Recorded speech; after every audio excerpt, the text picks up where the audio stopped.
Beleza, ó. Estou gravando a aula. Desde que essa aula esse semestre eu vou gravar todas as aulas, vou disponibilizar para vocês depois, tá?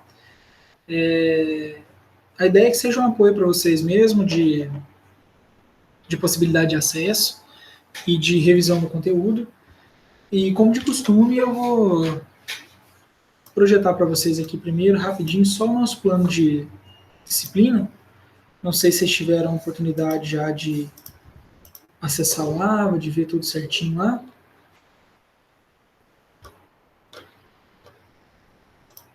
Então, beleza. Eu estou naquele esquema que eu vejo vocês hoje, tá? Eu vejo tanto o que está projetado quanto eu vejo vocês. Então, quem quiser aparecer e me fazer companhia, é massa. Tainá, companheiro de sempre, já está aí. Mas é isso. Bom, pessoal, nossa disciplina ela tem 40 horas, né? Teoricamente, 20 horas dessa disciplina são práticas. Nós vamos executar essas práticas na forma da elaboração e apresentação de um projeto. Nós nos reuniremos, né, às quartas-feiras. E estamos tendo aula hoje porque nós temos feriado numa quarta-feira aí. Então já estamos na segunda-feira ou quarta-feira viajando. Na segunda-feira a gente está tendo aula hoje porque segunda passada a gente não teve aula, né? Então já vamos repor essa aula. E é o seguinte, aqui vocês conseguem encontrar, né, todo o conteúdo programático que a gente vai tratar na disciplina. Então, basicamente, nossas unidades mais teóricas vão ser a unidade 1 e a unidade 2. Então, o que eu preciso de vocês na unidade 1 e na unidade 2? Que vocês se atentem efetivamente para os conteúdos que nós vamos passar aqui, porque eles vão ser todos aplicados nas unidades 3 e 4. Beleza? Como vai funcionar a avaliação? Nós teremos exercícios quinzenais e apresentação e discussão de seminários com flexibilização, tá? Então, não serão muitos exercícios, acho que nós temos 3 exercícios quinzenais por AB. E apresentação e discussão de seminário, vocês já podem ver aqui que, na verdade, são esses painéis de discussão que eu chamei aqui. Ó. Nós temos um aqui na AB1, tá? 2, na verdade. Ó. Um aqui e um aqui. E temos um aqui e a apresentação final do projeto, que é um seminário na AB2. Beleza? Então, essas atividades vão valer 5 pontos em cada uma das ABs e os exercícios quinzenais valerão 5 pontos. Certo? Entrega pelo AVA, tudo como o costumeiro nosso. Ok?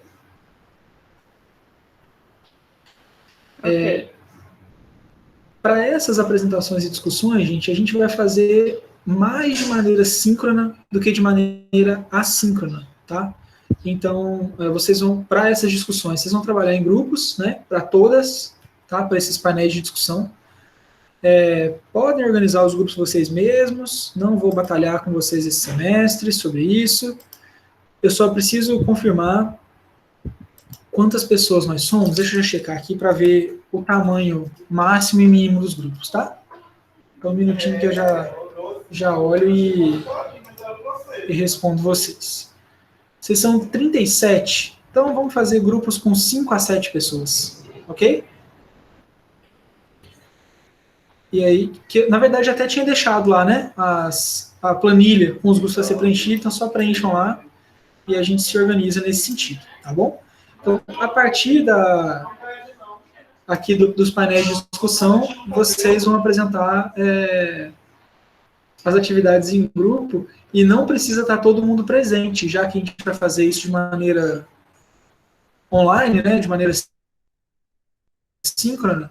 Assim, se por acaso caiu a internet, não pôde acessar uma pessoa do grupo, o grupo como um todo não será penalizado, tá? Mas é aquele mesmo esquema de sempre. Eu deixo com vocês a responsabilidade e realização do trabalho. Se vocês botarem o nome de alguém que simplesmente não contribuiu com nada, o ônus é de vocês. Anotem em grupo. Tranquilo? Ok. Beleza. Beleza. Vocês têm alguma dúvida de avaliação? Vou falar um pouquinho sobre o projeto já. A gente vai discutir mais na B2, né? Mas a ideia do projeto é que seja que a gente crie um projeto de intervenção escolar pensando em promoção da saúde. Então, a gente vai construir todo o arcabouço teórico agora, principalmente na B1, e na AB2 a gente vai construir esse projeto. Eu sugiro que vocês já vão pensando com antecedência, porque serão só 4 semanas para a construção do projeto. Então vocês sabem que fica apertado, né? Não deixa para pensar nisso só quando chegar lá, não. Já vão pensando, raciocinando, porque o grupo já vai estar formado, né? Vai ser o mesmo grupo que vai trabalhar a disciplina toda. Então, se vocês já tiverem dúvidas, já podem ir me perguntando para a gente já trabalhar aqui, para não correr o risco de chegar lá no final e ficar aquele desespero, não saber o que fazer. Tranquilos? Professor, recapitulando, a gente vai ter que criar um projeto com uma proposta de intervenção de saúde na escola. Isso. Isso. Em que sentido, assim? Aí nós vamos ter toda o arcabouço teórico da disciplina para vocês pensarem. Vai ser no sentido de promoção da saúde, mas vocês têm que pensar nas propostas, vocês que vão me trazer, entendeu? Eu não vou direcionar, tipo assim, vai ser com alimentação, vai ser com saúde bucal. Vocês que vão pensar e vão trazer as propostas. Ok. Sobre o seminário, vai ser naquele mesmo esquema de gravar e discutir no horário de aula ou vai ser apresentado? Não, justamente porque o que eu estou chamando de seminário aqui não é necessariamente a apresentação de conteúdo, são os painéis de discussão e a apresentação do projeto, certo? Porque, por exemplo, todos os painéis de discussão que vocês verem, eles têm temas já, estão vendo? Então, por exemplo, o primeiro painel de discussão nosso é Impactos da Covid-19 na Educação Mundial. Ele acontece daqui 3 semanas. Então, eu quero que vocês se preparem nesse sentido aqui para discutirem aqui na sala de aula sobre esse tema. Então, não precisa necessariamente ter uma apresentação de seminário. A gente vai conversar sobre um tema e eu quero que vocês desenvolvam discussão, tá? Ok. Então, é porque assim, gente, eu percebi que existe uma dificuldade muito grande da gente conseguir gerar discussões e da gente conseguir manter discussões sobre os assuntos. Eu acho isso muito importante para a formação do professor. Porque, na verdade, durante a aula é isso que a gente está fazendo o tempo todo, né? Porque é quando a gente gera discussão que a gente consegue entender de que ponto de partida o discente está vindo e para onde a gente tem que construir ou desconstruir, né? Tipo, dependendo de onde a gente está. Então, a ideia é trabalhar bem fortemente isso com vocês. Então, ao invés de a gente ficar assistindo o slide, isso é isso é aquilo, eu quero que a gente discuta mais, que a gente converse mais. E aí, nessa discussão, a posição vai ser uma posição do grupo, né? Mas eu gostaria que vocês participassem o mais intensamente possível, para não ficar monótono, tá? Inclusive tentando gerar umas aulas que a gente interaja um pouco mais e não fique só nessa história de eu falando e vocês me ouvindo. Massa? Beleza. A duração das aulas, gente, vamos seguir as mesmas ideias dos próximos semestres, quase, apesar que a disciplina é um pouquinho menor, né? Ela é só de 2 horas. Então, assim, não necessariamente vai durar o tempo todo, todas as aulas, a gente vai conversando conforme for necessário. E a nossa ideia hoje é falar um pouquinho aí sobre saúde, doença, para iniciar as discussões da nossa disciplina. Até o momento, vocês têm alguma dúvida? Querem que eu explique alguma coisa? Não. Não? E aí fica aquele esquema, gente. Se as dúvidas forem surgindo, mandem mensagem no AVA lá e a gente vai conversando, tirando dúvida. Beleza? Bom dia, Luiz. E aí, para a gente iniciar nossa conversa, nossa discussão, apesar de estar ali no conteúdo programático, né, a apresentação dos professores e dos alunos, eu já conheço vocês tudo cara lavada, não precisa apresentar, não. E vocês também já me conhecem tudo, então tá de boa, a gente segue daqui. Eu já queria chamar vocês para conversa. Então, estou botando um link aqui para vocês no chat, para vocês abrirem aí. E nesse link vai ter 3 caixinhas para vocês digitarem 3 palavras que respondam a pergunta: o que você entende por saúde? Então, pensem nessa pergunta: o que você entende por saúde? E respondam aí nessas caixinhas com 3 palavras. Então, vocês vão acessar o link e responder a essas 3 palavras. O que vocês entendem por saúde?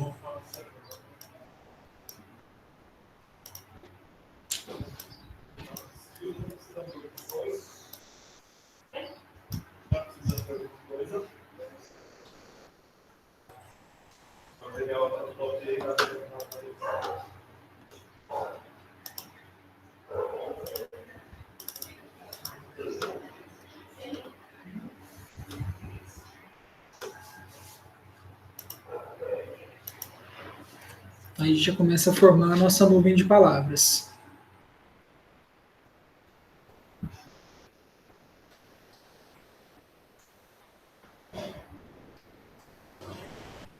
Já temos uma pessoa sonolenta, né?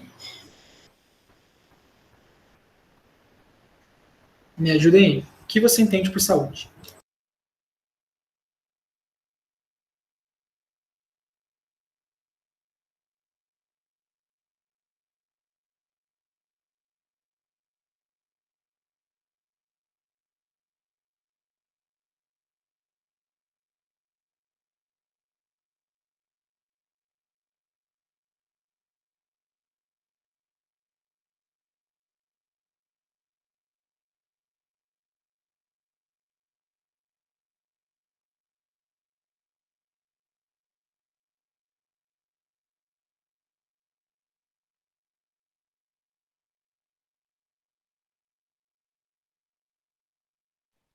Pessoal, Gente, tem...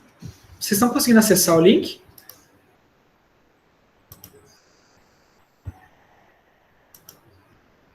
Sim.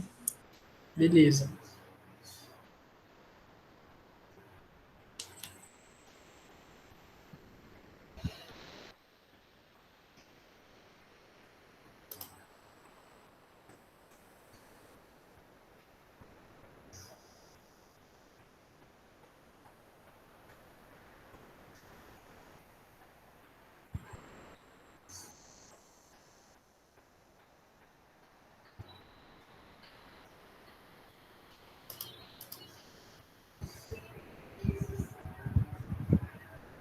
Bora lá, me ajudem aí.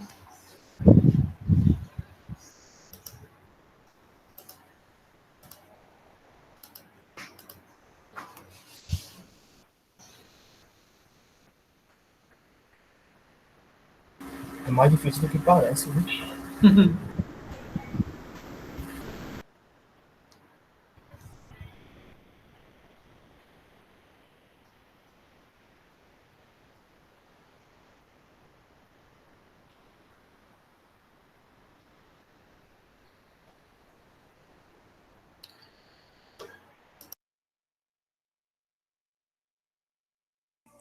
Tá lotado, Gui.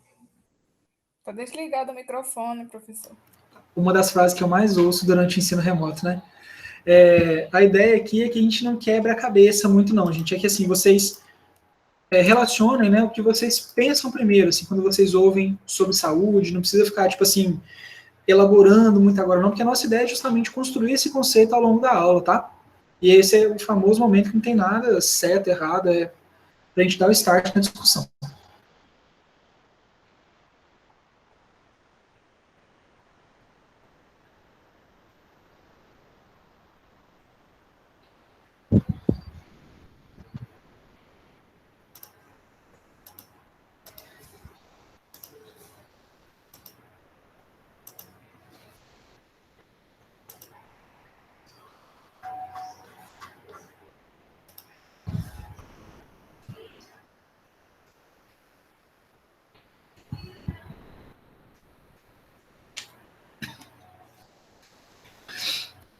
À medida que vocês vão respondendo, vamos pegando algumas coisas aqui dessa nuvem de palavras, está ficando interessante.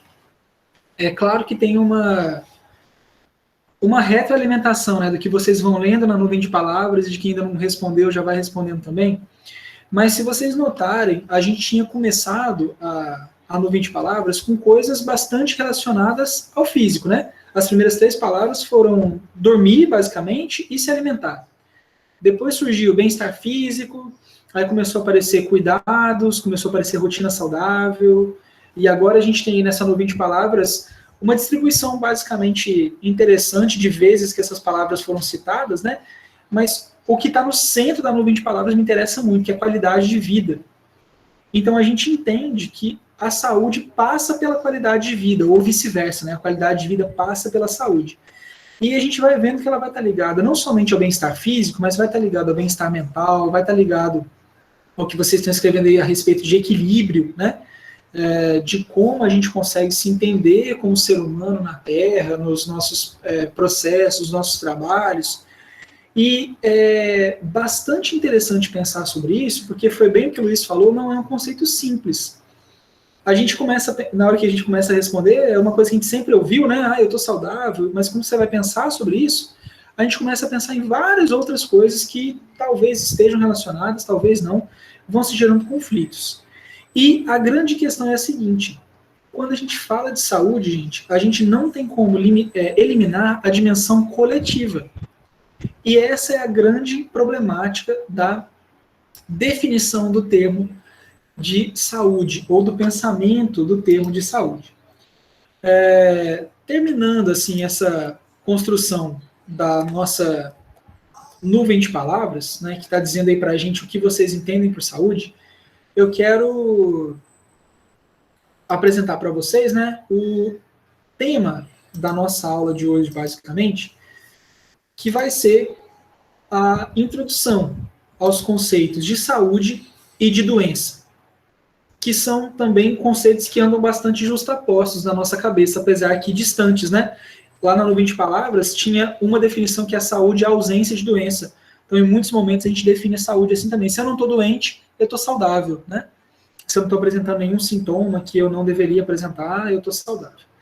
E nós vamos falar sobre isso hoje, sobre a introdução desses conceitos, levando em conta amplos aspectos da vida. Então, quando a gente olha aí já essas figurinhas que estão na apresentação, logo nesse slide de abertura, eu já quero dizer para vocês que nem sempre a saúde é só aquilo que a gente pensa que é, tá? Ela pode se cascatear por muitas outras questões, beleza? E aí o seguinte, vocês me responderam, né? A respeito do que vocês consideram sobre saúde, e eu quero saber,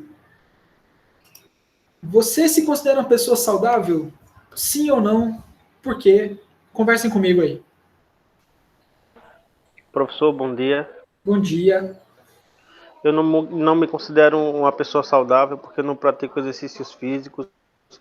Eu não corro, não me cuido. Eu como muita comida gordurosa, como muita batatinha frita, salgadinho, biscoito recheado, refrigerante, lasanha, todo esse tipo de coisa. Então eu não Tá me bom aí o considero uma lamento, pessoa rapaz. saudável. Tá bom o lamento aí, rapaz. Eu bato muito em mim mesmo dessa forma. Quem mais aí compartilha com a gente um pouquinho da vida privada? Se considera uma pessoa saudável ou não e por quê? Eu creio que uma boa parte vai falar a mesma coisa que o Eduardo falou. Começando agora, tirando o Romário e o Highlander, que é do bodybuilder, e eu que tô com Covid. Ou seja, estamos tudo na merda mesmo. Mas é basicamente isso que o Alex falou. Pelo menos eu sempre fui um cara ligado ao esporte e tudo. Sempre joguei bola. Por conta disso, eu sempre fui muito ligado ao esporte. Fiz até faculdade sobre isso. Trabalho muito sobre isso. Então, hoje eu me considero uma pessoa saudável. Eu treino regularmente. Eu tenho uma rotina de alimentação basicamente saudável. Então, eu acho que eu me considero saudável. Eu me considero mais ou menos, porque eu acho que eu não me alimento como eu deveria me alimentar. E também eu não durmo como eu deveria dormir. Mas, em geral, eu acho que tá de boa. Pelo menos, como o Alec disse, meus exames estão de boa. Também, não me considero saudável, rotina de sono desregulada, com alimentação péssima, tudo indo de mal a pior e potencializado agora na pandemia. É interessante porque quando a gente, olha só, não sei se vocês percebem, quando a gente compara o mapa de palavras que a gente fez e as posições de vocês aqui, a gente ainda enxerga a saúde como uma coisa muito física, né? Tipo assim, não como bem, não durmo bem, não pratico esportes, ou sou saudável porque pratico esportes, porque tenho uma alimentação regrada. E aí a Tainá levanta aqui agora uma coisa muito importante. Ó, eu tenho essa dificuldade e tudo isso está potencializado pela pandemia. Então a gente começa a perceber que existem aspectos que não necessariamente serão só os aspectos fisiológicos. quando a gente começa a pensar a respeito do conceito de saúde ou do conceito de sermos saudáveis ou não, eu gosto muito de mostrar uma frase que é desse senhor simpático aí, que é o famoso Sigmund Freud, né? Que ele fala o seguinte: saúde é a capacidade de trabalhar e amar. Chega a ser poético, mas é uma definição que eu gosto muito de partir desse ponto, né? A partir dessa definição aí, vocês se considerariam pessoas saudáveis? Não.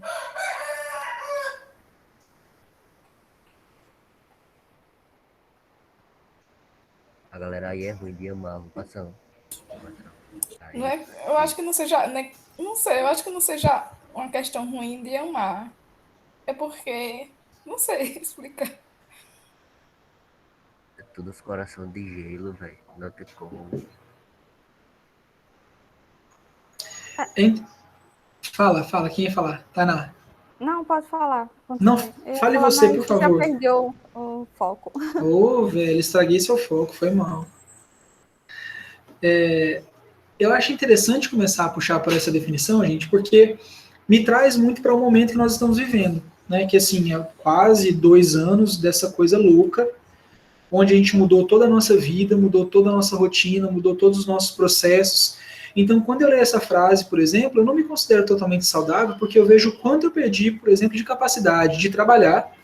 Hoje minha capacidade de trabalho, ela muda porque eu estou quase sempre esgotado, né? Assim, eu estava falando hoje mais cedo com o Elton, que é o coordenador acadêmico de Arapiraca, que eu falei assim, cara, essa semana que passou eu fiz tanta coisa que eu sinto que eu não fiz nada, porque eu fiz tudo no automático. Assim, foi tanta coisa que eu liguei o modo preciso fazer e fui fazendo. E aí quando eu olho para trás na minha semana, eu falo, o que eu fiz? Para onde foram os meus dias? Para onde foi o meu tempo? E ao mesmo tempo, eu me sinto prejudicado na capacidade de amar, porque a gente fica tão pressionado pelas condições externas, né, ou pelo que a gente tem que fazer, ou pelo que a gente tem que cumprir, que talvez às vezes a gente não consegue perceber muito bem a necessidade dos outros, ou fica mais fácil sentir ódio das pessoas pelo que elas fazem, né? A gente está num contexto emocional muito sutil, assim, aliás, muito sutil não, né? Muito delicado, eu queria falar, porque não é nada sutil, é bem tenso, mas que é muito delicado, onde as emoções elas se amplificam muito facilmente. Às vezes uma coisa que não incomodaria a gente num dia comum, agora na pandemia se torna uma coisa muito enorme, né? Você fica todo chateado ou fica muito bravo. Qualquer pequena alegria também se torna uma grande alegria, né? A gente está começando a perder o parâmetro das coisas, né? E aí é importante a gente raciocinar sobre isso, porque na verdade tudo que a gente faz, ou tudo que a gente investe, tudo que a gente constrói, vai depender do nosso estado de saúde.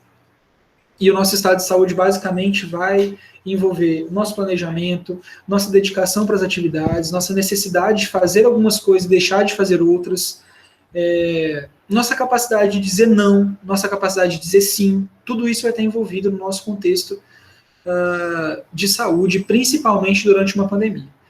Então, eu arrisco dizer assim que hoje, se fosse para a gente fazer uma média geral, nossa, dos seres humanos, principalmente do brasileiro no geral, nós não somos saudáveis, né? A gente tem vivido situações mentais, principalmente, muito prejudicadas, né? Tudo tá...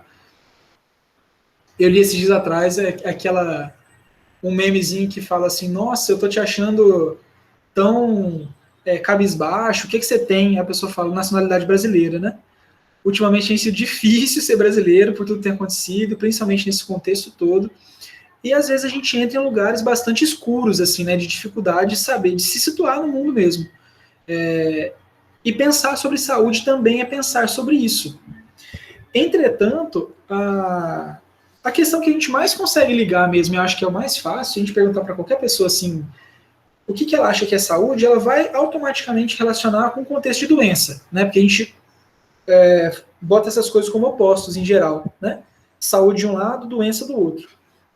Então dá para a gente começar a raciocinar a respeito do que seria saúde, pensando um pouquinho sobre o que seria doença. E aí eu queria saber de vocês, assim, o que vocês consideram? Se vocês tivessem que definir doença, o que seria?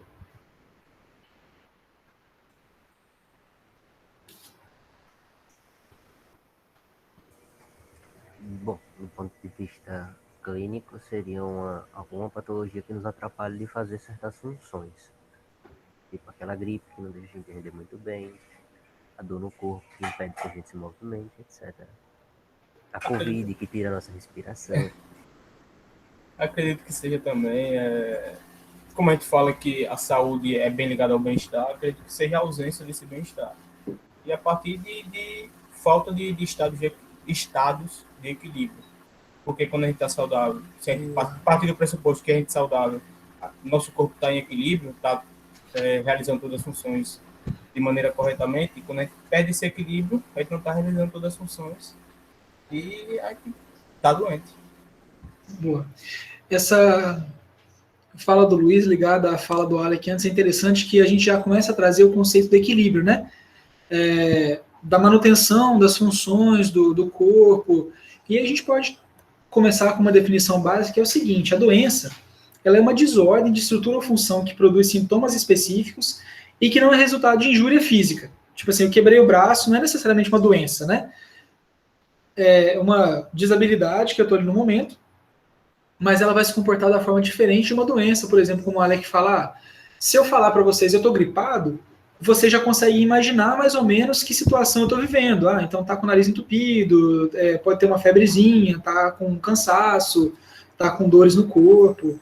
Ou se eu falar para vocês, eu tenho pneumonia, aí você já imagina, né? Tá com uma infecção no pulmão, né, pode ser bacteriana, não pode, trata assim, trata assado. Agora, quando a gente avança um pouquinho para as partes não tão físicas, a gente pode pensar em doença sim também. É um estado de transtorno do funcionamento normal do indivíduo, incluindo tanto o organismo como o sistema biológico, quanto seu ajustamento pessoal e social. A gente tem levantado extremamente as questões sobre saúde mental, né? Atualmente, que o corpo do indivíduo está em perfeito estado funcional, vamos dizer assim, a gente tem uma homeostase fisiológica, mas a gente não tem uma homeostase psicológica. A gente não consegue se relacionar no ambiente que a gente vive, a gente não consegue desempenhar as nossas funções plenamente, por mais que o nosso corpo esteja dizendo que sim. Né? Tipo assim, eu estou plenamente bem para desempenhar qualquer atividade, mas eu não consigo me levantar da cama, eu não consigo sorrir, ou eu tenho ansiedade, ou tudo me preocupa muito. E aqui é bastante importante para que a gente possa também começar a desatar, gente, questões do tipo: o que é um sentimento e o que é uma doença? Né? Porque é claro, poxa, várias vezes a gente se sente ansioso, ou a gente se sente nervoso, a gente se sente preocupado. Mas será que porque eu estou ansioso hoje que eu tenho uma prova, eu tenho ansiedade como uma doença? Então, pode ser que sim, né? Mas só para a gente poder ir raciocinando, porque isso vai demandar esforços, isso vai demandar situações diferentes. Que se você está diagnosticado, né, com transtorno de ansiedade, é uma coisa. Se você está ansioso naquela hora ali, de repente você sai para uma corrida, ou ouvir uma música, ou comer uma coisa gostosa, ou meditar, ou fazer suas orações, te ajudem. Se for um quadro de doença, não. Precisa mais do que isso. Né? A gente precisa avançar muito além disso. E isso aqui é central para quem vai se tornar professor, gente. Porque em muitos momentos, nós vamos ser os termômetros de saúde e doença dos nossos alunos, das nossas alunas. Porque a gente vai perceber mudança de comportamento, a gente vai perceber necessidades, a gente vai perceber situações. E tudo isso a gente vai acabar agindo como uma ponte, né?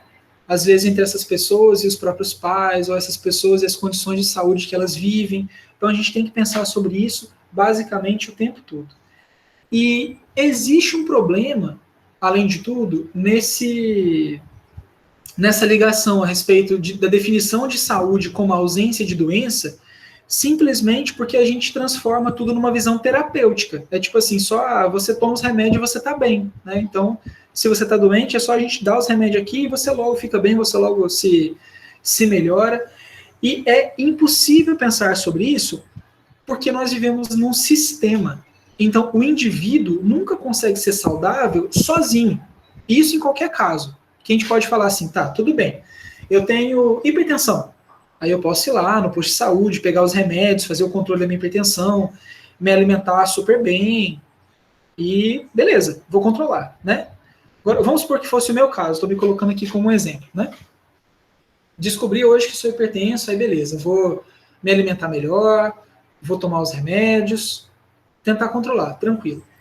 Se fosse eu, todas as vezes que eu visse a projeção de um quadrúpede que chegou à presidência de um determinado país, a minha pressão ia subir.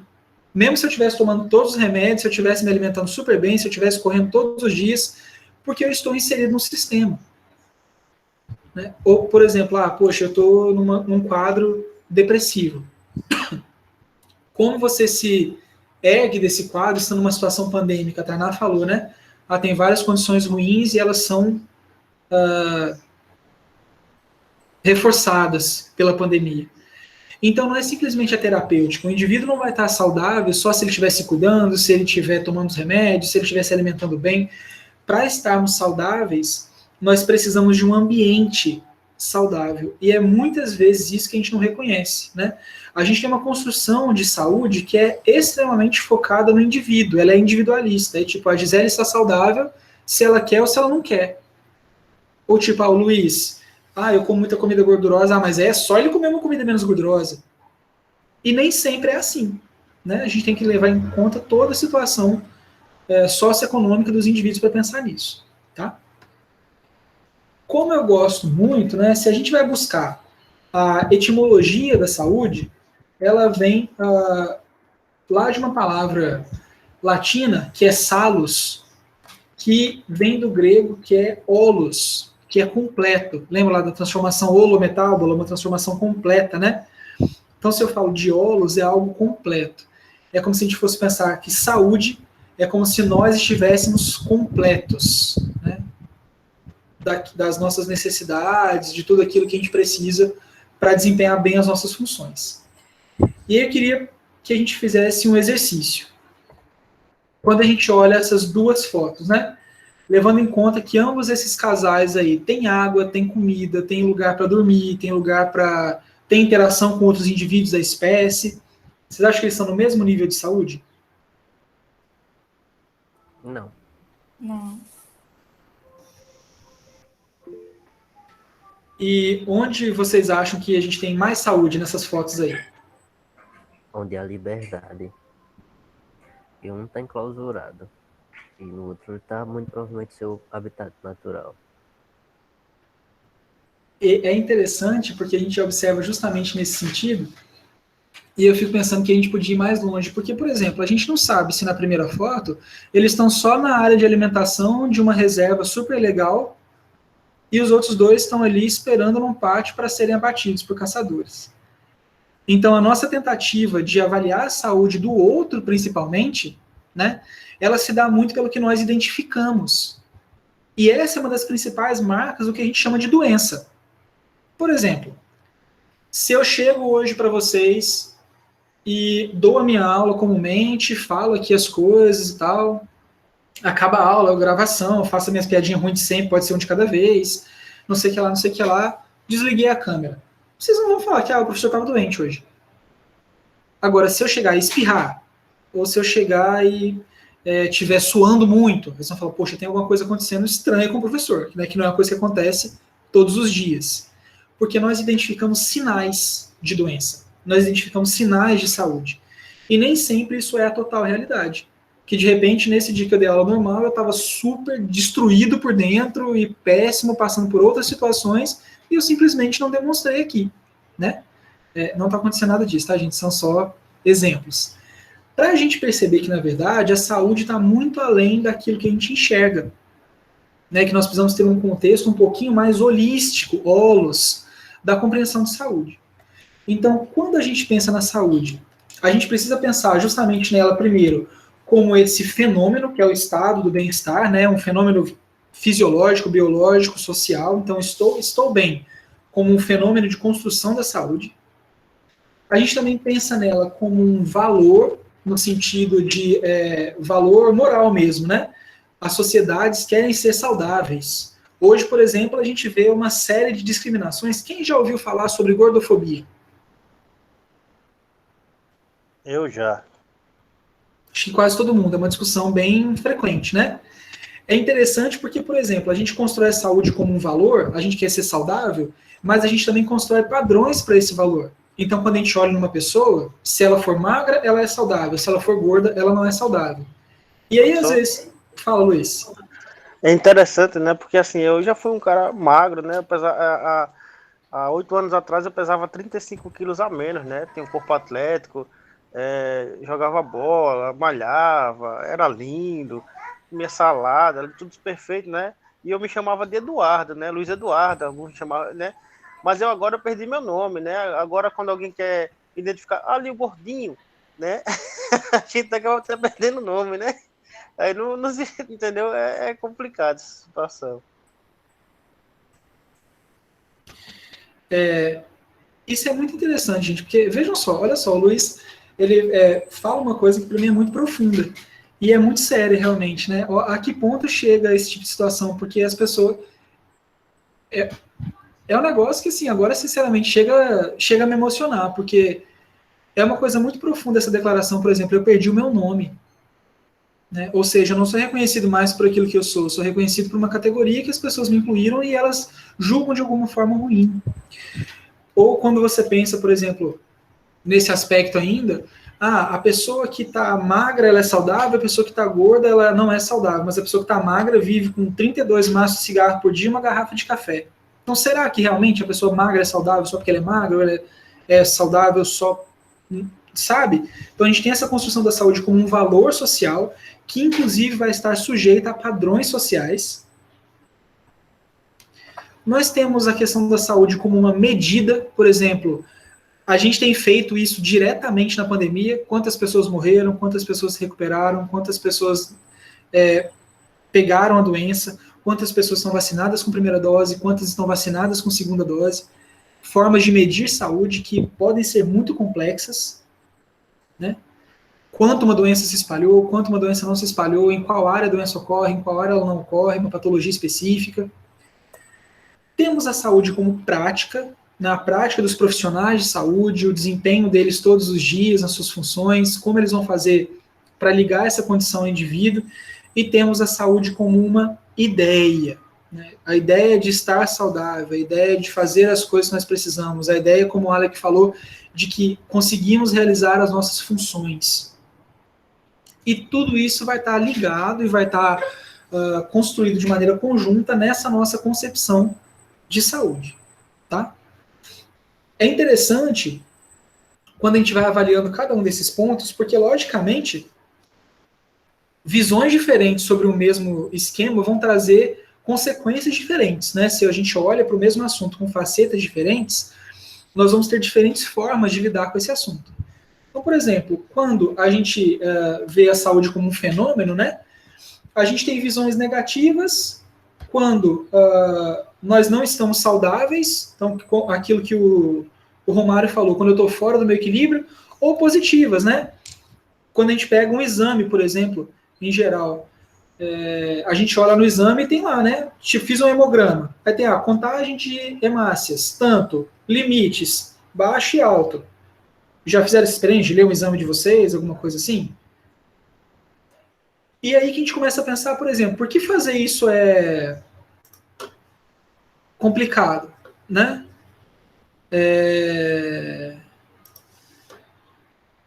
Justamente porque, de repente, a tua hemácia está lá dentro dos limites que se espera, mas quando você combina isso com outros fatores, você não está tão legal assim. Agora você lê lá aquele exame e fala assim, não, tô ótimo, está tudo dentro do limite. Mas justamente, será que é só isso que vai me fazer estar bem ou estar mal? Então a gente pode pensar nessa função positiva também, né? Como essa manutenção, o restabelecimento do organismo, justamente nesse ponto de vista bem fisiológico, né? Inclusive levando em conta aí a neutralização dos agentes, dos estímulos patológicos, sejam eles vírus, bactérias, protozoários, ou sejam eles psíquicos, né? Psicológicos, sociais. E é interessante que quando a gente observa a saúde como um fenômeno, a gente sempre vai ligar, por exemplo, a uma correção de defeitos, uma falta de lesão, uma ausência dessas situações. Aqui a gente entra em outro assunto muito interessante, que é o capacitismo. Já ouviram falar disso? Acho que não. Não? O capacitismo é o preconceito que nós temos com pessoas com deficiência, por exemplo, de achar que muitas vezes elas não são capazes de fazer as mesmas coisas que pessoas sem deficiência são capazes. Que a gente pensa assim, por exemplo, É claro que uma pessoa que tem deficiência de locomoção, né, uma pessoa que não consegue andar, caminhar sozinha, óbvio que ela não vai poder jogar futebol? Sim. Mas já notaram que a gente constrói uma ideia na mídia de que a pessoa com deficiência é sempre uma pessoa coitadinha, é pobrezinho, olha lá, ele é mas apesar de ser deficiente, ele é muito feliz. Aí por que uma pessoa com deficiência não pode ser feliz? Ou então daquele jeito assim, olha ali, a pessoa com autismo é um anjinho que Deus coloca na nossa vida. Ou a pessoa com síndrome de Down é para a gente aprender a amar. É como o Luiz falou, elas perdem o nome, né? Elas não são mais o Júlio, que tem síndrome de Down e que vive a vida dele. Ele é um anjinho que Deus colocou na minha vida para me ensinar a amar. A nossa dificuldade de lidar com a diferença do outro. Simplesmente porque ele tem uma condição diferente da minha. Né? Sobre isso eu recomendo bastante. Se vocês tiverem acesso à Netflix, tem 2 séries bem legais. Uma é Atypical, não sei se vocês já assistiram. Se não assistiram, assistam. Vou escrever aqui no chat. Atypical. E a outra é Special. Tá? Essas 2 falam sobre pessoas com deficiência. A Atypical é sobre autismo e a Special é sobre paralisia cerebral. Para a gente justamente começar a pensar, poxa, beleza, a pessoa com deficiência ela não vive nos mesmos limites de possibilidade de algumas coisas que eu vivo. Mas por isso ela é menos saudável que eu? Eu devo considerá-la como uma pessoa doente? Sim, não. Então, tudo isso fica avaliável. E é interessante que pensar na saúde como fenômeno faz com que a gente pense em diversas formas de manter ou não a saúde. Então, por exemplo, lá na Grécia antiga, né, essa história da cura e da medicina começa com Hipócrates, que é esse senhor simpático que está representado na estátua aí. E eles viam ligação, por exemplo, dos elementos da natureza, das estações do ano, com os tipos de temperamento e com o que eles chamam de humores, que eram os líquidos que tinham no corpo do ser humano, que cada elemento ou cada estação influenciava de maneira diferente, você ia reagir de maneira diferente. Então, por exemplo, a gente tinha temperamentos sanguíneos, que estavam relacionados ao sangue, e aí tinha uma série de cuidados, ou temperamentos ligados a bile, fleuma, todas essas coisas que eles imaginavam que constituíam o corpo do ser humano e que sofriam interferências, né, da natureza, justamente para restabelecer esse equilíbrio. Eles falavam que quando uma pessoa estava doente, era justamente essa ausência de equilíbrio entre esses humores e entre esses sentimentos, esses líquidos que estavam dentro das pessoas, né? É interessante que, tipo assim, essa visão do desequilíbrio, que obviamente não se mantém na questão do desequilíbrio dos elementos, né, mas vai para o equilíbrio dos íons, do açúcar, do sal no seu corpo, ela acaba se desenvolvendo bastante ao longo do século XIX, porque ela traz muito, com o avanço da medicina, essa questão da homeostase fisiológica, né, e a gente vai considerando realmente a saúde como a manutenção desse equilíbrio. E uma grande crítica a essa situação é que é o seguinte, existem doenças que não provocam necessariamente incapacidades. Você não fica incapaz de fazer nada se você apresenta aquele quadro, né, dependendo do tratamento que você está fazendo ou não. E tem incapacidades que podem ser comuns de algumas etapas da vida. Então, vamos pensar numa coisa aqui que atinge pelo menos quase que acho que mais da metade dessa turma. Vamos ver, deixa eu ver aqui quem está aqui online. Acho que mais da metade dessa turma, pelo menos uma vez por mês, que é a chamada menstruação. Garanto que as meninas, em alguns momentos da vida, queriam falar assim, não, realmente não vou sair de casa, não vou fazer nada, vou ficar deitada, assistindo minha série preferida, enroladinha no cobertor, comendo um chocolate. Né? De boa. E daí, por exemplo, que você pode falar, não, eu sou incapaz de me relacionar com o ser humano hoje. Estou num período péssimo aqui, se eu sair na rua eu vou matar alguém. Ou não. Só que, por exemplo, a gente não considera a menstruação uma doença, né? Não gera uma incapacidade que você realmente não possa fazer as coisas. Ainda bem, né, gente? Porque as mulheres já são criticadas demais, já são oprimidas demais, sem que a menstruação seja considerada uma doença. Ainda bem que não é. Mas é justamente por isso. Existem situações que mudam ao longo da vida. Por exemplo, tem criança que começa a demorar mais a falar. E aí, por isso ela é considerada doente? Não, não é. É uma fase da vida dela. Ou quando a gente já está velhinho, né? Pode ser que você não tenha doença nenhuma, mas você só não consegue desempenhar as funções da forma como você desempenhava na sua juventude. E aí, como que é isso? Então, tem toda essa crítica. Você pensa em fazer isso, Heloísa, eu não vou te dar aquele aviso que existem saídas legais para mulheres em TPM, viu? Procura aí na lei. Mas a gente tem que notar justamente que é isso. A saúde não é simplesmente você não estar incapaz de fazer alguma coisa, né? Existem outros aspectos que vão estar relacionados a essas questões. Já quando a gente avalia a saúde como medida, a gente vai pensar principalmente em ausência ou presença, em níveis de gravidade, que é o que a gente está fazendo hoje, né? Quem está com Covid, quem não está, quantas pessoas estão, quantas não estão, quantas recuperaram, quantas não, blá, blá, blá, blá, blá. Todas essas medidas todas que vão sendo colocadas para a gente medir um estado de saúde de um grupo um pouquinho maior, e a gente começa a notar que também existem escalas diferentes, né, na medição da doença. A saúde como fenômeno em geral vai estar sendo medida ali no nível do indivíduo, se o indivíduo está saudável ou não. Já quando a gente pensa em medidas, elas são em umas escalas um pouco maiores, em escalas de população, que vão mostrando justamente que nós temos escalas de estados de saúde.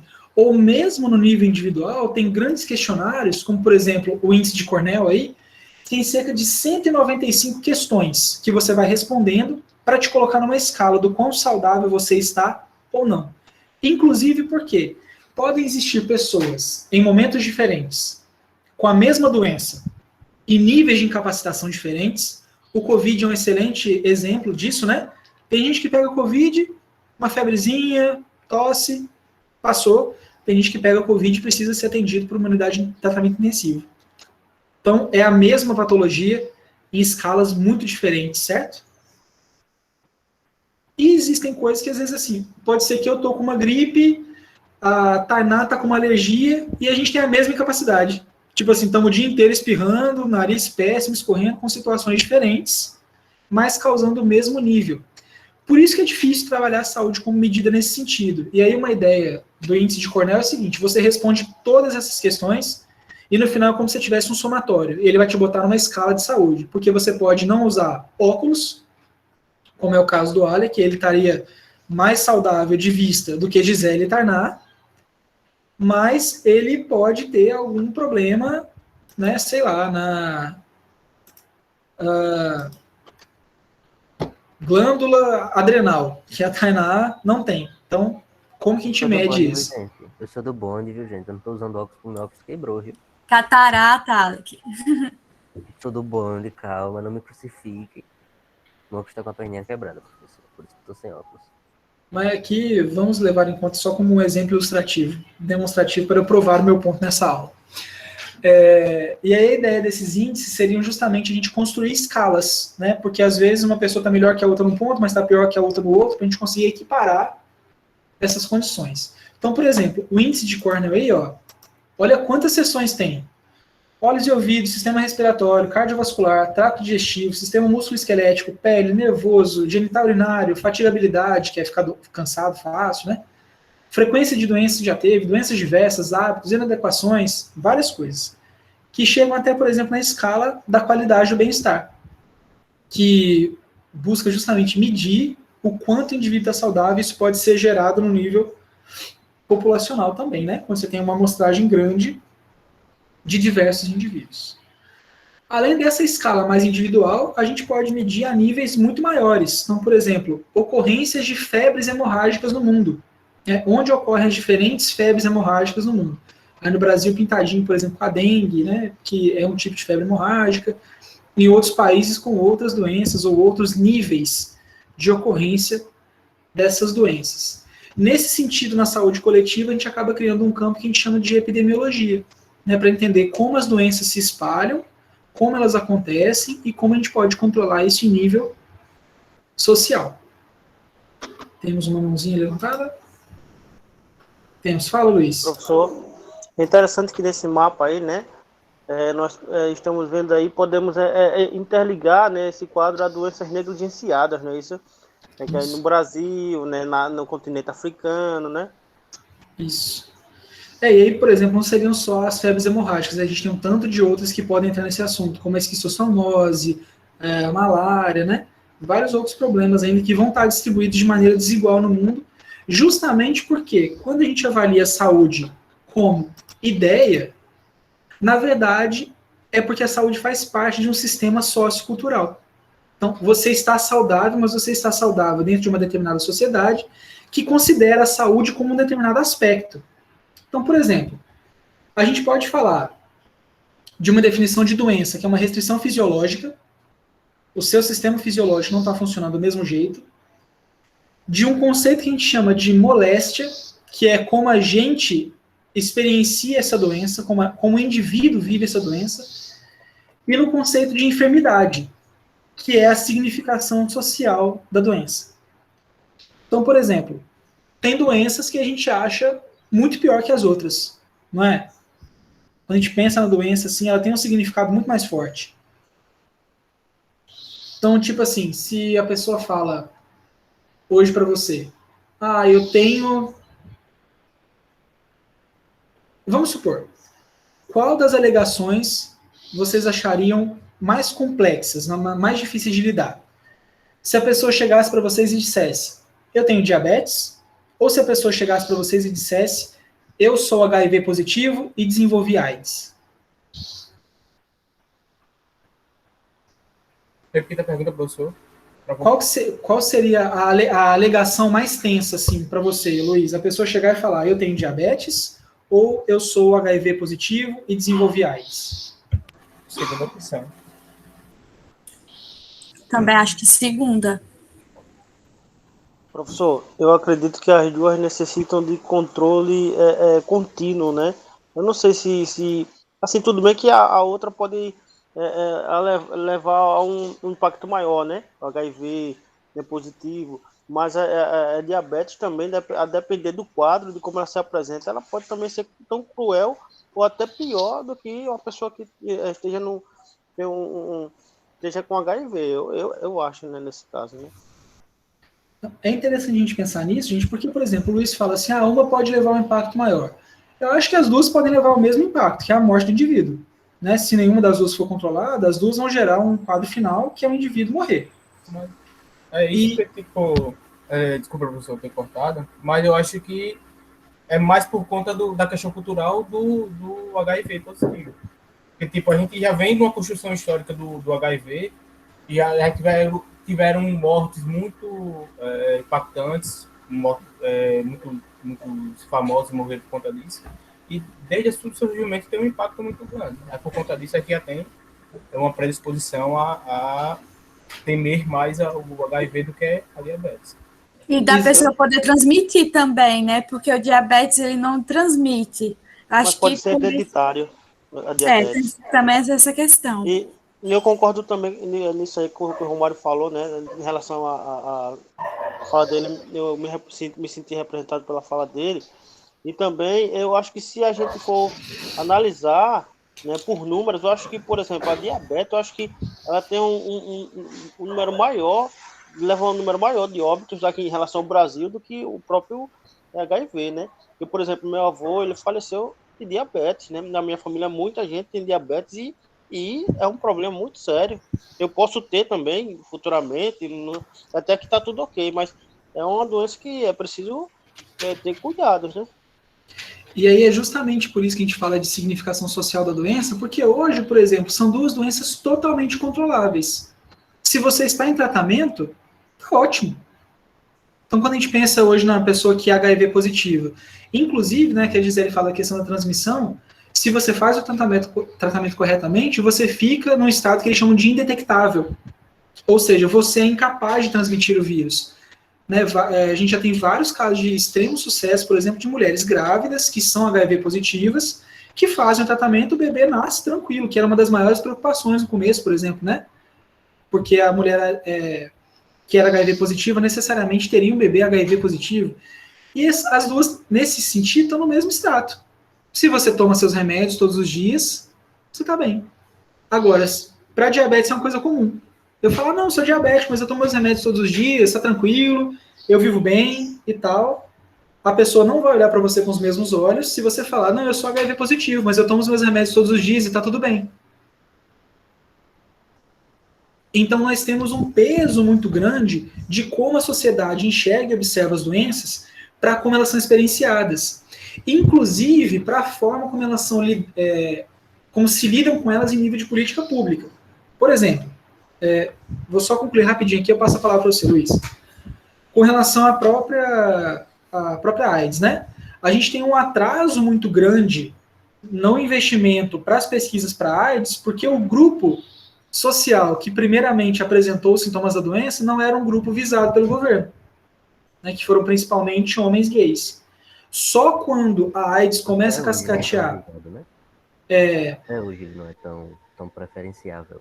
E as pessoas confundem, acham que quem tem HIV tem AIDS, né? Isso, que são coisas totalmente diferentes, né? Justamente a questão do controle e da não geração da diminuição da imunidade, né? Então a gente vê que tudo isso está extremamente ligado a questões sociais. Pode falar, Luiz.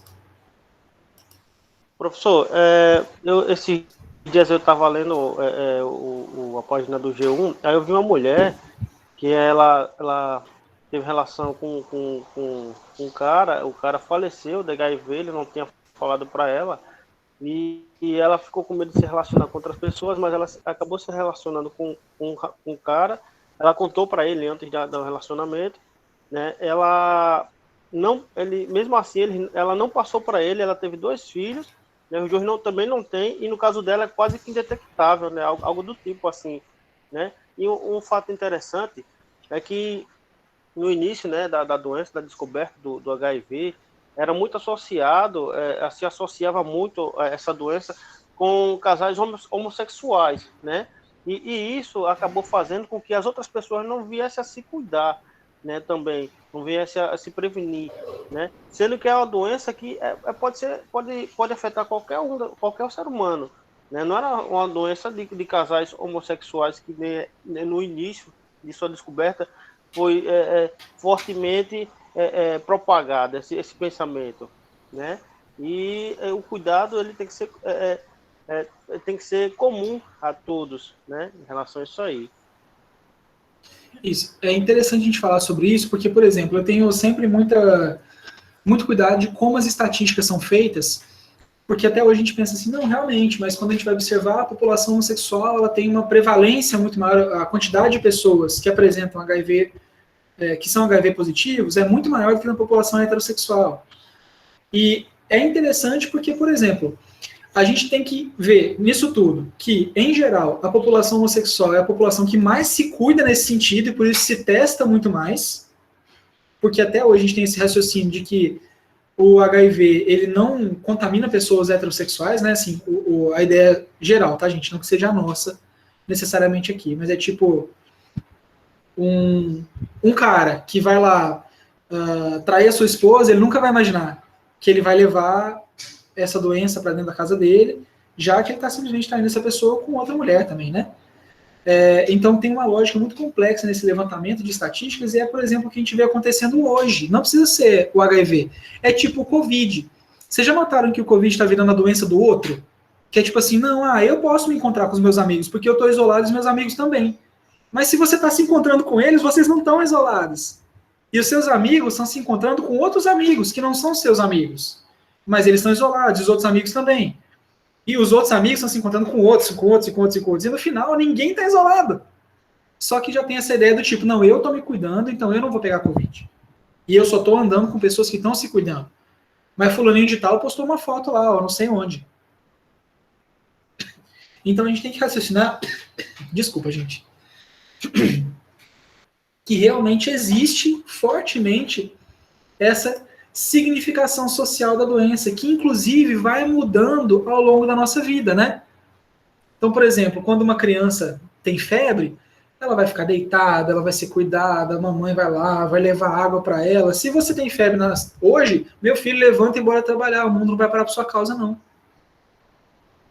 Então, isso vai mudando também ao longo do tempo. Fala, Alec. Eu busquei aqui rapidinho alguns números sobre diabetes e HIV e eu tive um puta susto. Segundo dados da OMS, apontam que 16 milhões no Brasil. 16 milhões de brasileiros sofrem com diabetes, enquanto 920 mil sofrem com HIV. E são números bem distantes um do outro. E nós damos tanta importância à questão do HIV e damos todo esse trato de forma muitas vezes preconceituosa, e a gente esquece que diabetes tem quase o triplo. Eu não sei nem fazer a conta disso aqui, mas 16 mil para 920 mil dá 16 vezes mais, né?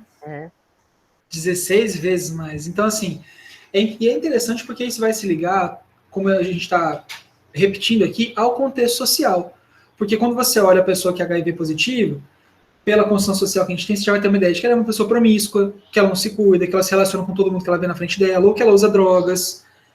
E a pessoa com diabetes não, tadinha, ela não pegou aquilo. Aquilo veio para ela.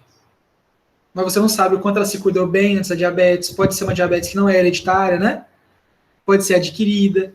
E aí, por que essas situações são diferentes? Justamente porque existe um contexto social. Quando a gente olha fotos assim, por exemplo, ó, que são fotos bastante chocantes, mas isso aí é a foto de um manicômio, né, de uma instituição para pessoas que tinham alguma questão mental lá em Barbacena, e onde muitas pessoas morreram, porque à época era comum isolar essa pessoa da sociedade, que ela não podia conviver em sociedade, qualquer que seja o problema. Isso foi... Pode falar, Luiz. Professor, aqui no Brasil, né, em relação, nesse caso aí de isolamento, também se isolava, né, as pessoas que tinham hanseníase, né, que ela era praticamente era isolada, na prática isolada da sociedade, né, deixava a família e iria se isolar em um determinado local, né, não sei se era financiado pelo governo ou não, né, hoje em dia a visão é diferente, né, existe o tratamento, eu não sei se já existia naquela época, né, e o preconceito para as pessoas que tinham hanseníase era algo absurdo, né? Era condenação à morte, praticamente, pelo menos psicologicamente, não se pensava no que acontecia com aquelas pessoas, né? Era algo grotesco, era algo cruel que se fazia com essas pessoas. Né? Em relação ao Covid, eu só tenho algo a dizer. Prevalece a ignorância. E é interessante porque, na verdade, essa questão do isolamento da pessoa, ela sempre foi tomada como uma atitude pela espécie humana, né, quando o outro organismo está doente, porque, na verdade, se você vai pensar só no sentido natural disso, gente, é normal que se uma espécie identifica um indivíduo doente, ela tende a isolá-lo para que os outros indivíduos não fiquem doentes. Só que a gente mesmo se vangloria tanto, né, de ter desatado aí a questão biológica, o ser humano está evoluindo de um jeito diferente, tem toda a evolução cultural, e a gente continua usando as mesmas práticas, né? Então, tipo, se a pessoa está doente, eu vou isolar ela de mim. Como acontece, por exemplo, com as pessoas com deficiência, que a gente considera doentes, a gente quer isolar da gente. Há um tempo atrás mesmo, teve aquela ideia esdrúxula de criarem escolas específicas para pessoas com deficiência, né? Indo contra toda a ideia da inclusão que a gente tem tentado construir durante tanto tempo. E é engraçado porque você vê uma foto dessa e você fala, tá, mas essas pessoas elas deviam ter condições mentais que as pessoas não conseguiam controlar em casa, que era muito difícil, elas tinham que ficar lá nessa instituição. Mas em Barbacena, por exemplo, morreram muitas mulheres que eram consideradas histéricas pelos maridos. Tipo assim, e aí é um problema mental, ela não consegue se controlar, ela está internada lá, e aí vai para onde? Né? Então, quando a gente observa uma foto dessa, você já olha para essas pessoas e fala, nossa, as pessoas são super saudáveis, né? Já foram andar de bicicleta logo de manhã, mas e o restante da vida delas? A gente avalia? Será que algum deles é viciado em metanfetamina? A gente não sabe. Será que algum deles é viciado em trabalho? A gente não sabe. E isso muda ao longo do tempo, porque hoje o nosso ideal de saúde é esse, a pessoa que acorda... E, ó, isso não é uma crítica não, tá, gente? Exercício é importante a gente cuidar do nosso corpo, da nossa alimentação, mas é só a gente pensar o quanto isso é medido como padrão, tá? De maneira alguma a gente não pode, tem que se descuidar, não pode investir na gente, mas, por exemplo, há um tempo atrás, o padrão de saúde era a pessoa gordinha, ó, todo mundo aí com queixinho duplo, né? Justamente porque isso significava que eles tinham dinheiro suficiente para se alimentar. Ou seja, se alimentavam bem, eram pessoas de posse, eram pessoas que tinham condições de sobreviver. Né? Se a gente for olhar os quadros da Idade Média, por exemplo, com as representações, é todo mundo gordinho, porque são as pessoas saudáveis, que tinham condição de fazer isso. Antigamente, gente magra, a gente estava morrendo de fome. Então as coisas mudam ao longo do tempo, esse contexto de saúde é altamente mutável, porque ele muda com a sociedade, né? E no final das contas a gente tem que traduzir isso num conceito melhor para trabalhar, e aí eu trago para vocês a definição da OMS, que é de 1946, tá? Só vou falar aqui o conceito e eu abro essa mãozinha aí. Então, para a OMS, saúde é o completo estado de bem-estar físico, mental e social, e não meramente a ausência de doença, tá? Quem tinha levantado a mãozinha pode falar. Que eu não vi quem foi. Não? Professor, fui eu. Minha internet está bem ruim. O senhor estava falando sobre a questão de que o conceito assim de saúde ele muda, né, com o passar do tempo. E eu também tinha até observado e comentado com alguns amigos se muita dessa questão de saúde é vendida. Porque muitas vezes a gente vê propaganda, né, assim, propaganda não, orientação nutricional mesmo, com relação aos alimentos. Só que muitas vezes você não tem condições de substituir o óleo pelo azeite, porque é caro, de substituir os alimentos naturais, assim, por integrais, porque também é caro. Muitas vezes a questão de ser saudável também tem muito a ver com a sua condição financeira. Com certeza. Aí às vezes a gente vai no mercado e vê, meu Deus, eu preciso de uma alimentação mais saudável, só que é mais caro. Isso que a Karen está falando, gente, é importante em dois sentidos. O primeiro é que, assim, eu concordo plenamente que se a gente olha para a pessoa, a gente precisa pensar em que extrato econômico e social ela está para dizer o quão saudável ela pode ser ou não. Porque é óbvio que uma pessoa que tem que trabalhar 8 horas por dia, todos os dias, de segunda a sexta, mais 4 horas no sábado, para receber um salário mínimo, para lutar com aluguel, com energia, com botar comida na mesa, ela nunca vai ser saudável. Diferente de uma pessoa que vive dos rendimentos do pai e da mãe, que pode fazer pilates todos os dias das 8 às 10h30, que aí já chega em casa, tem alguém que preparou um café da manhã super saudável para ela, que depois vai para uma sessão de meditação com o guru não sei que lá das quantas. Então são situações totalmente diferentes. Agora, eu discordo que se alimentar bem é caro, viu, gente? Em geral, a gente gasta mais se alimentando mal do que se alimentando bem. Com o valor que a gente paga numa pizza ou num hambúrguer, se a gente comesse mais vegetais, se a gente fosse mais à feira, a gente comeria melhor. Tá? Isso é uma coisa que eu boto assim, para mim também. Porque o comer mais barato não é necessariamente ser lá no mercado e comprar uma coisa integral, o comer mais saudável, né? Comprar uma coisa integral. É você comer mais vegetais, é você comer mais fibra, é você comer mais coisas que não sejam processadas. Então, em geral, se a gente for pensar assim, fica mais barato. O negócio é que o quê? O nutricionista, se ele não for um bom nutricionista, ele também está na moda. Vou te passar o produto tal, alimentar, e daí você fala, poxa, eu tenho condição de fazer isso, isso e isso. Então tá, você vai comer salmão todos os dias, mas por que salmão não pode ser tilápia, que tem aqui do ladinho do rio? Então a gente tem que pensar nisso também, viu, gente?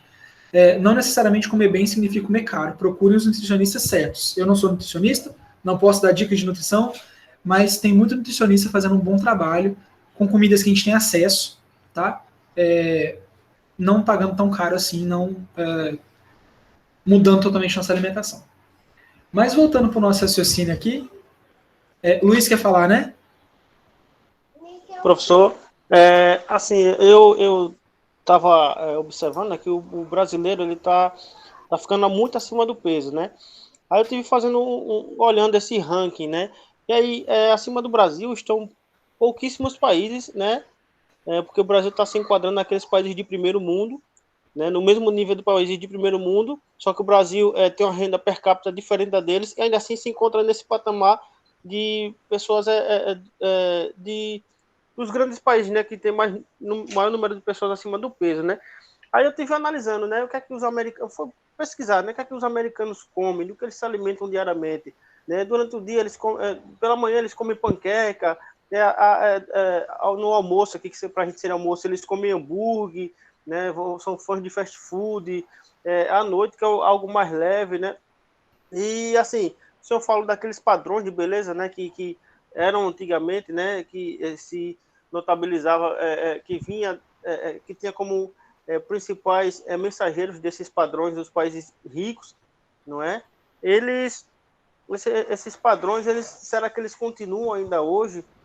Porque assim, o Brasil, né, o que explicaria o Brasil estar nesses níveis, né, dos países mais obesos do mundo, né? Se o Brasil é um país que ainda que sofre muito com a desigualdade social, né, que não tem uma renda per capita que se aproxime desses países, será que vai nesse caminho aí que o senhor está falando, que a gente não se alimenta bem, a gente não busca ir à feira, né, comer uma salada, né? Um dia a nutricionista falou para mim, aí eu tomando um suco, né? Nutricionista é minha prima, né? Vou falar.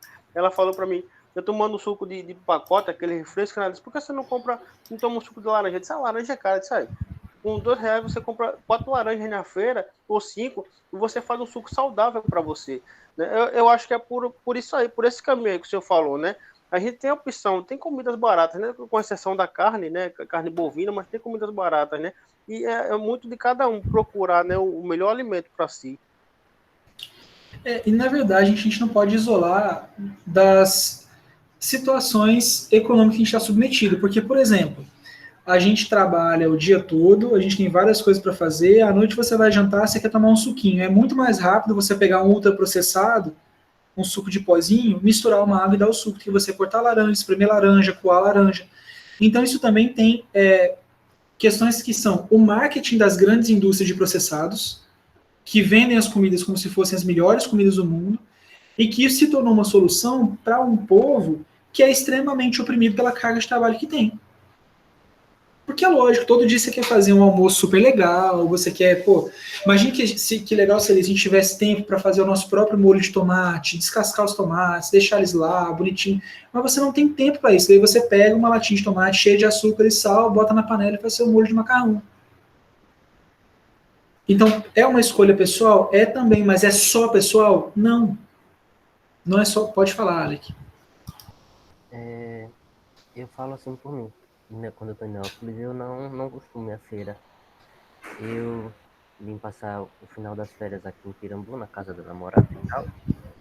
Contrai Covid aqui, mas antes de qualquer coisa, aqui eu tenho esse costume.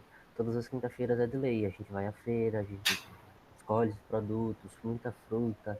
A gente sempre compra isso. É uma coisa que eu, tipo assim, eu não tenho... Não sei se é liberdade de fazer isso em Neópolis, mas eu sinto um grande prazer de fazer isso aqui. A mesma coisa aqui. A gente teve que cozinhar aqui o macarrão, acho que tem uns 3 dias. A gente não tinha extrato, a gente teve que fazer o molho. E pra mim foi uma puta sensação poxa, um bagulho diferentão, com os mesmos ingredientes que tá lá naquela caixa. E, porra, me deu uma puta felicidade fazer. Meu conselho para você é que é case com essa mulher aí, que ela vai melhorar a sua vida 200%, viu? Pensando no conceito de saúde aqui, então, a gente tem que acabar levando em conta que quando a OMS coloca saúde é o completo estado de bem-estar físico, mental e social, não meramente a ausência de doença, isso vai se tornar o norte para que a gente discuta, então, políticas de saúde, porque, afinal de contas, a gente tem uma organização, né, supragovernamental que fala sobre saúde discutindo isso. E a gente tem que se perguntar, efetivamente, se esse conceito é operacional, ou seja, se esse conceito ele se aplica, efetivamente, ao que a gente precisa para desenvolver essas políticas. E é engraçado de interessante, né, que existem muitas críticas a esse conceito. Então, tem uma frase bem pesada, bem interessante de um artigo que avalia esse conceito, que ele fala o seguinte, que essa definição da OMS faria mais sentido para um boi em confinamento do que para qualquer ser humano. Tá? Justamente porque ele não leva em conta as interações e a construção social da vida do ser humano.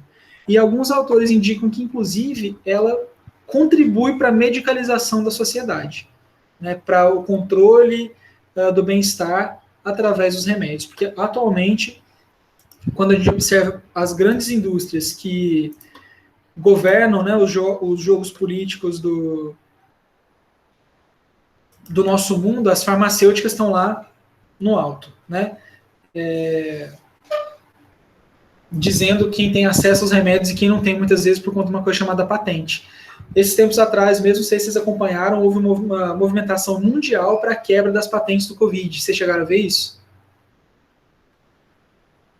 Vi. E o que acontece, gente? A vacina, ela é uma tecnologia. A gente enxerga hoje a vacina como um remédio, né? Mas na verdade ela é uma tecnologia. Ou seja, alguém conseguiu desenvolver uma tecnologia que faz com que nós fiquemos imunes a uma determinada patologia. E isso é determinante porque, por exemplo, hoje no Brasil essa patologia afeta o comércio de maneira gigante. A gente não pode andar, não pode, então isso diminui o fluxo de dinheiro e tudo mais, né? Quem tem essa tecnologia não quer passar essa tecnologia para nós de graça, porque obviamente eu desenvolvi isso. E quando eu passar para você, você vai voltar a produzir. Mas o que eu ganho com isso? Olha como a gente perdeu a noção do ser humano. Assim, não importa que as pessoas morram, importa que você tem que pagar, porque eu que desenvolvi essa tecnologia. E eu que fiz, né? Então é muito complicado. Isso acaba chegando para a gente numa situação de que a gente tem que pensar de por que é necessário... Opa, pode falar, Luiz. Professor, nesse sentido aí, em relação às patentes, o Brasil acabou tomando a posição histórica que ele foi contra a quebra de patentes. Ele apoiou os Estados Unidos, né? E que do outro lado havia a China e a Índia, né, a favor da quebra de patentes, né? Porque haveria uma maior distribuição de remédios, porque esses medicamentos, uma só pode custar um valor razoável, mas milhares, milhões de vacinas, né, para um determinado país, um país pobre, né? Essa quebra de patentes, ela vem a ser necessária para que a vacinação ela possa se propagar com a maior facilidade pelo mundo. Isso. Então, só pensar que a gente está sujeito a esses jogos de mercados também na saúde. E por isso é tão importante definir saúde. Porque justamente as políticas básicas em saúde vão depender do que a gente considera como saudável ou não saudável, como doente ou não doente. Então, por exemplo, até 94, a osteoporose não era considerada uma doença.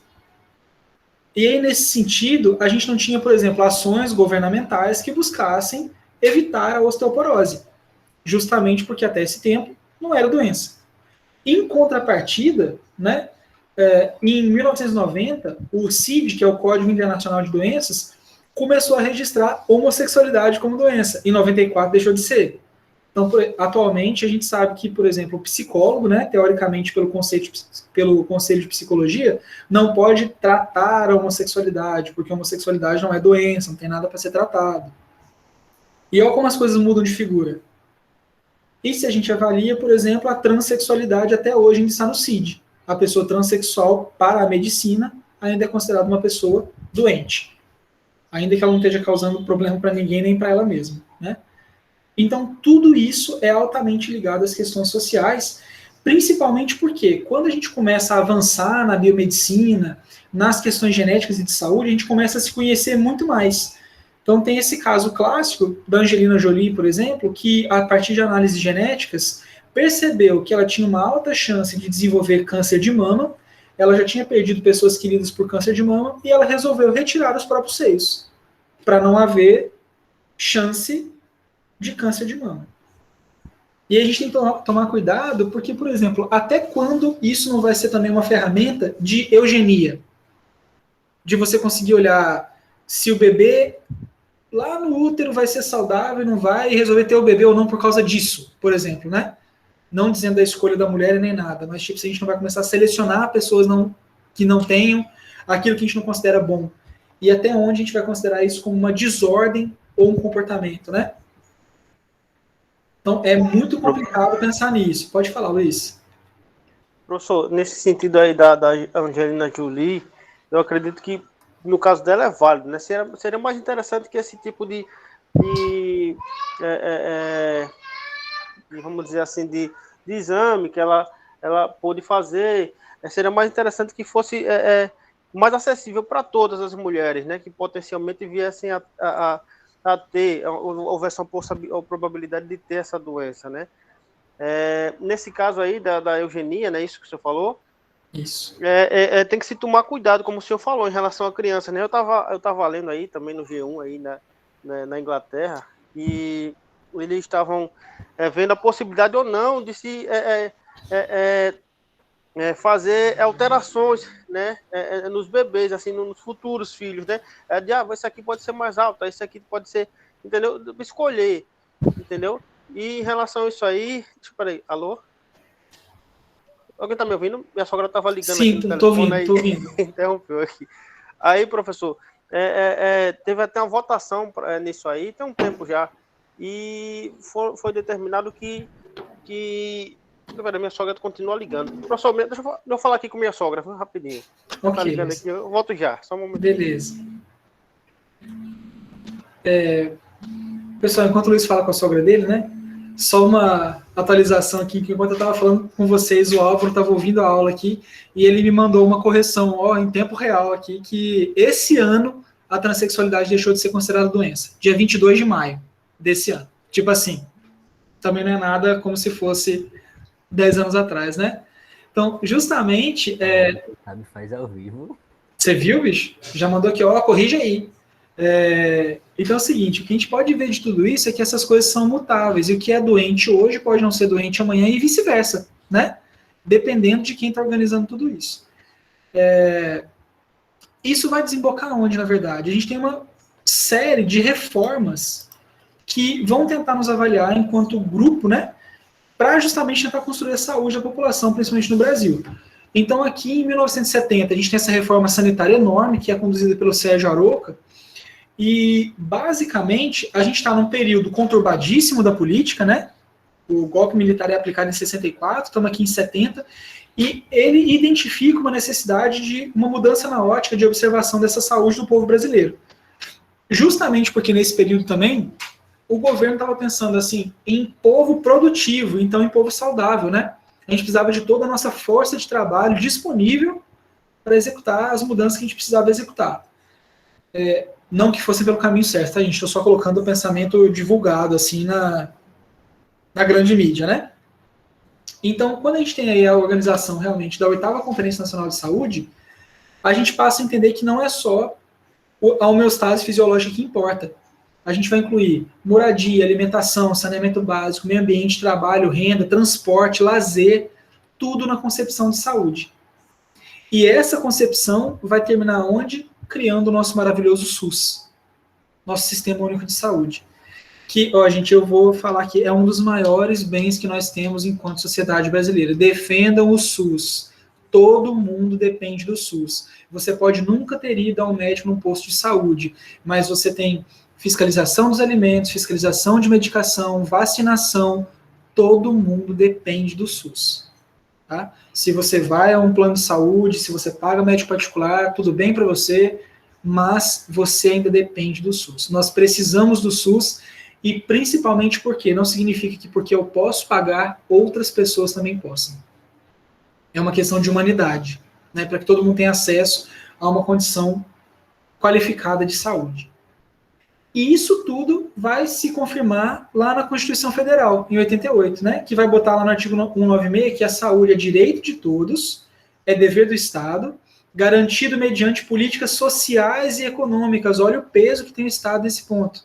Que visem a redução do risco de doença e de outros agravos e o acesso universal e igualitário às ações e serviços para sua promoção, proteção e recuperação. O que a Constituição está falando? Todo mundo tem direito ao acesso à saúde, ao tratamento da saúde, e que o Estado precisa promover políticas que garantam a saúde da população. Tipo o nosso está fazendo agora, né? Contém ironia.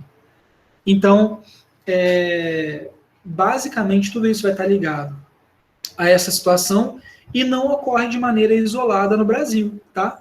Quando a gente vai observar o mundo, lá em Ottawa, a gente tem uma conferência no Canadá, né? Tem uma conferência em 86 que vai incluir justamente todos esses fatores sociais e a paz e a justiça social na discussão da saúde. E eles definem a saúde novamente assim, saúde é a capacidade do indivíduo de satisfazer suas aspirações e desejos de forma que também seja apto a lidar com as transformações que acontecem à sua volta. Veja como isso amplifica muito mais, né, o conceito de saúde. Então ele vai relacionar, sim, a saúde física, que vai estar ligado a esse autogerenciamento social, próprio, né, do equilíbrio do corpo. Ele vai falar da saúde social, que é relacionado justamente à capacidade da pessoa de cumprir as obrigações que ela tem na sociedade e realizar todo o potencial dela com todas as suas habilidades, somando essas duas vias nessa concepção única de saúde. E aí, pensando nisso, a gente pode ver ainda a forma como o governo pode enxergar a saúde. Então, ele pode enxergar numa posição de assistência, numa posição de prevenção e numa posição de promoção. Então, essa ideia da assistência é justamente o quê? Se a pessoa reclamar, eu cuido. É tipo o tratamento, né? Ficou doente, a gente cuida de quem está doente. A preventiva é só dizer, a gente não vai deixar que as pessoas fiquem doentes. Então, a gente vai fazer campanhas para que elas não fiquem necessariamente apresentando as patologias. E a promoção vai ser, nós vamos criar um ambiente que permita que a pessoa se cuide, se previna e que possa se cuidar caso seja necessário. Então, a gente vai para concepções mais amplas da função das políticas públicas na saúde. Quando a gente pensa na concepção assistencialista, a gente está partindo desse pressuposto, né, de ausência de doenças, resolução de problemas, que teoricamente tem que ser só o último caso, né? Tipo assim, ficou doente, a gente oferece o cuidado e vai se basear em diagnóstico, prática clínica, exames, né, medicação. Na visão preventiva, nós vamos pensar em evitar a doença, ou seja, vamos fazer ações de detecção precoce. Se a gente detecta diabetes em fases iniciais, é mais fácil cuidar. Se a gente detecta HIV em fases iniciais, é mais fácil cuidar, tudo mais. E aqui a gente já tem uma ampliação para o olhar coletivo, porque não depende mais só de tratar o indivíduo, né? São campanhas que envolvem muito mais gente. E a gente desemboca nessa concepção de promoção, que na verdade vai tratar da modificação das condições de vida do indivíduo para que ele possa ser efetivamente hábil na manutenção da própria saúde. Principalmente pensando em políticas públicas que favoreçam a saúde, não no sentido simplesmente de aumentar a testagem para HIV, mas que seja diminuir o nível de estresse da população, facilitar o transporte, fornecer lazer, outras coisas que sejam envolvidas nesse sentido. E criando programas saudáveis que integrem os setores da sociedade.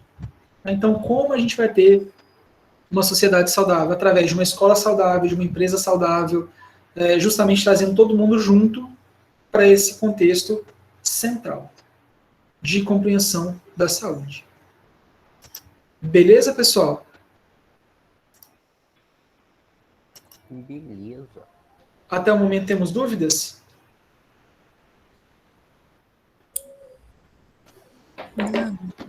Não? Eu não. Beleza. Então, não temos dúvidas, mas eu já quero que vocês tenham, né? Então, eu já vou dar um motivo aí para vocês quebrarem a cabeça um pouquinho. Porque hoje a gente já inaugura nossa sessão de exercícios, então já tem uma proposta de exercício para vocês aqui nessa aula. Como a gente viu, o conceito de saúde é um conceito multifacetado. E claramente ele vai sendo construído de maneira diferente ao longo da vida, né? É claro que a gente não vai chegar e falar tudo isso que a gente falou lá no maternal. Que lá para ele ser saudável vai ser lavar a mão, escovar os dentes, né? Tipo, todas essas questões que vão se desenvolvendo. Então, o que eu quero que vocês façam? Bora lá, vocês vão pensar um pouquinho, ó. Então, nós temos uma atividade que é o seguinte. Como profissional voltado para a educação básica, muitas vezes teremos que lidar com a implementação de assuntos complexos em diversas fases do desenvolvimento da aluna e do aluno. Nosso maior desafio é decodificar essas informações de forma que possamos verdadeiramente construir o conhecimento.